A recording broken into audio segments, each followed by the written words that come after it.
Hello, and welcome to Story Time with Lost Socket Garage. I'm your host, Hunter. Today we're going to be looking into another chapter of the book called Coupe-to-Fastback Conversion. So pour yourself a little whiskey, cuddle up to your broken down project car and question your life decisions, and join me as we take a look at the viability of Dynacorn pre-made bodies.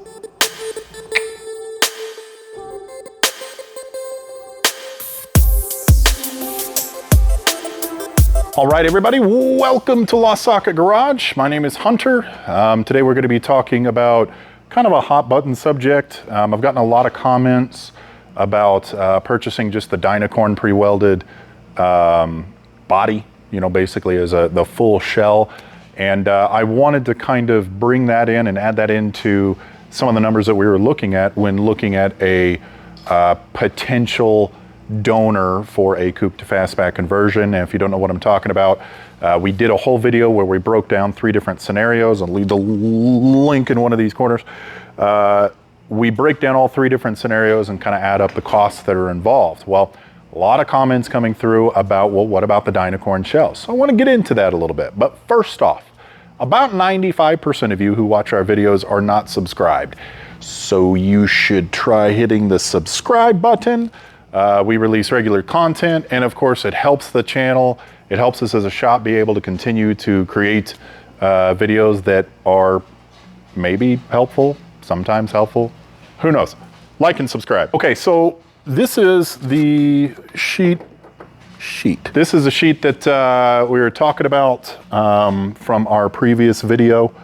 It's very nice cardboard feel to it. We did a 66, we did a full breakdown. The 66 was I don't want to get too into the specifics of all 3 of these builds, but the 66 was actually very messed up. It looked like it was in great condition, but it was very messed up. We couldn't even convert it. We did the same numbers here with a 68 that is now at its new home, and we did it for our green garbage can that is now called Oscar. Thanks, Gandalf. And we broke down the totals of what you would need to make it into a fastback, just to give you a good idea. Now, I even made an amendment to the video right here, because I forgot motor and trans was not included in Oscar. So I added $5 grand for motor and trans in there, but still doing all the metal work with a $3,000 budget for extra stuff, $38,300. Now all that'll make a little bit more sense here in just a second. The green garbage can, Oscar, made more sense at the end of the day. The question is, okay, Hunter, instead of paying you, X amount of dollars to convert my 67 or 68 into a fastback, why don't I just go to Dynacorn and get a brand new shell? It's a really good question. There's some pros and cons to it, and I want to do a little bit of math behind that as well so that you can make an educated and informed decision. Now, a disclaimer up front, we have not ordered a full shell from Dynacorn. We have not had one in the shop to measure and to double check or anything like that. We should have one in a few months, but my expertise on this is coming from knowledge that we've acquired from doing these coupe-to-fastback conversions for a while now.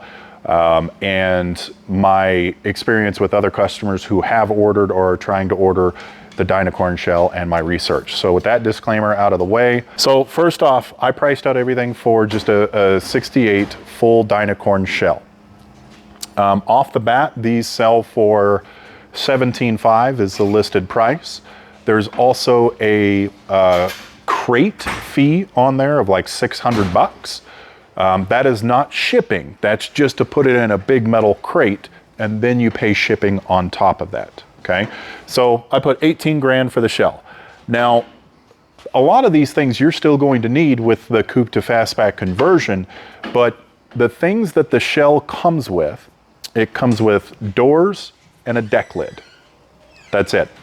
I do not believe, it did not say that it came with quarter panel extensions, but basically you're getting the full shell with nothing that bolts on except for your doors and your deck lid. Now, next thing that you'll need to make it a fastback is glass. Now, normally our budget for glass is about $1,100, but that's only if you're keeping your front glass and quarter window glass from the coupe. You will need a full set of glass. That's gonna run you around $2,000. Again, these are kind of rounded prices here. Next thing is the interior kit at $1,600. This is priced out as a full interior kit for a 68 Mustang Fastback. Your interior panels normally going to run you around $500 to $1,000 if you're using a coupe to fastback conversion, if you have like a donor, because you can keep the same door cards, the same kick panels, front seats, carpet, all of that stuff. But since you don't have that from a donor, you're going to pay about $1,600-ish for a full interior kit, plus the rear panels, etc., that it doesn't include, so that's an extra $500. We're going to keep this $5,000 budget for your motor and trans humming right along. Your shell is not going to come with any suspension whatsoever. So I priced out about $3 grand for stock rear suspension and a stock rear end. $1,000 for the fold down. That's going to happen whatever year one that you're converting. You're going to need a wiring harness because again, you don't have a donor harness from your old car. It's going to be about $1,000. Bumpers, headlights, grills, all of these MISC items, trims like headlight bezels in the trims. You know, I'm putting about $1,000. I could probably run a lot higher. I just didn't take the time to itemize anything. But those are all things that you'll need before you get to paint. Now we factored in across the board about $10,000 for a decent quality paint job. That's probably not getting you two-tone or metallic flake or anything like that, but that's a quality paint job done. So if we factor all that in, we're at $43,100. Now where that fits in, our 66, which it didn't really count because we couldn't convert it anyway, but that was about $48,000 to complete as a fastback. A 68 that we bought with a motor and trans and a Holly Sniper fuel injection kit and all that, that came to about $40,300. That's using a lot of the donor stuff. And then our 67 Oscar, which is still sitting out there. We had the kit for it. We just haven't gotten around to starting on it. But I have a much larger budget for metal on that car because it's in very rough condition. But even with a $3,000 metal budget, we're still coming in, plus motor and trans, we're still coming in at $38,300. So that puts us at a little bit of a higher end option versus a 67. So let's talk about pros and cons. It's a really, really short list. Pros, it's all new metal. It's brand new metal. You know that every single square inch of that car is brand new, which is, in all honesty, a great relief because you know that if you take care of it, it's at least going to last you 60 years. And if you're still rocking this around in 60 years, more power to you, dude. That is it's a big comfort thing. You get it out of the box, you know that all of it is brand new, there's not gonna be any rust on it. That's a big pro. Cons. The first one that we run across is kind of a big one. These Dynacorn shells are not licensed vehicles. They are not, you can't just throw a motor and trans and finish it and send it down the road. It does not come with a VIN number. That's a big plus to having a coupe donor car is because it can be registered the exact same way. And again, I am speaking for Utah laws right now and what I know out of, you know, California and a couple other places. You would want to check with your local DMV or whatever to get the specific rules. But here, it's only, we're only classified as a coupe. There's no fastback attachment to the VIN number, so, or to the registration rather. So you can take a coupe, chop it in half, rebuild it as a fastback, and it's titled the exact same way. You don't have to retitle it, have to get it re-inspected or anything like that. The Dynacorn body, on the other hand, you will have to either register it as a kit car, and again, those specific laws, you're going to want to do your due diligence with your local DMV on. You can register it as a kit car. It's not going to be numbers matching to Ford. It's not going to be anything like that. Your state will give you a VIN number, essentially.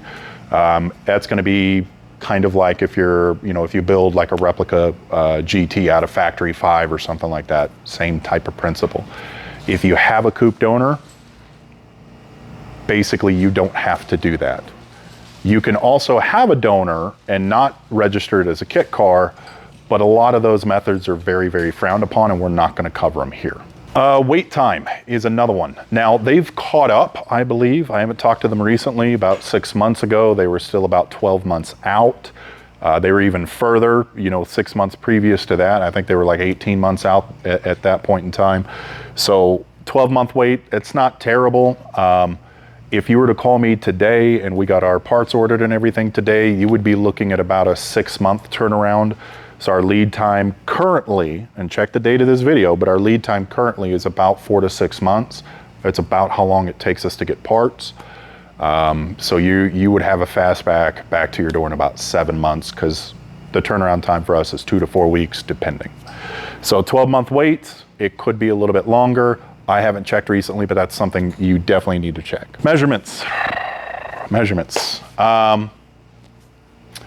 This is probably a little bit of a hot button item because we have a fair amount of experience with their pre-welded side assemblies, and we're of the practice now that we take the inner structure out, because if you look at it, actually we can look at one. Okay, so we're just moving some stuff around, but this is the side assembly for a 65 fastback.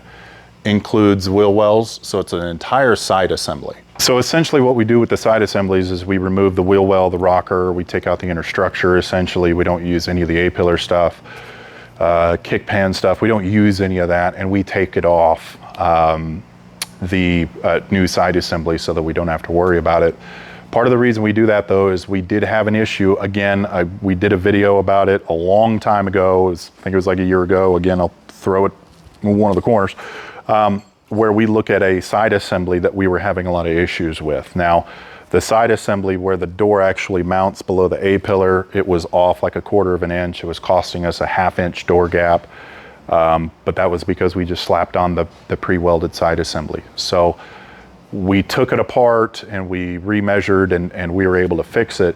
That experience has kind of at least jaded me a little bit in wondering that if we pull one of these Dynacorn full cars off of, you know, the truck, is it going to have the correct measurements? How are the door gaps going to be? Is the back window going to fit in? Are the side windows going to fit? Like, there's a lot to look at there. I would say read some reviews. There are some other YouTube channels where guys have ordered the entire shell, or they've ordered all the pieces and tried to fit it together and have had some fitment issues, etc.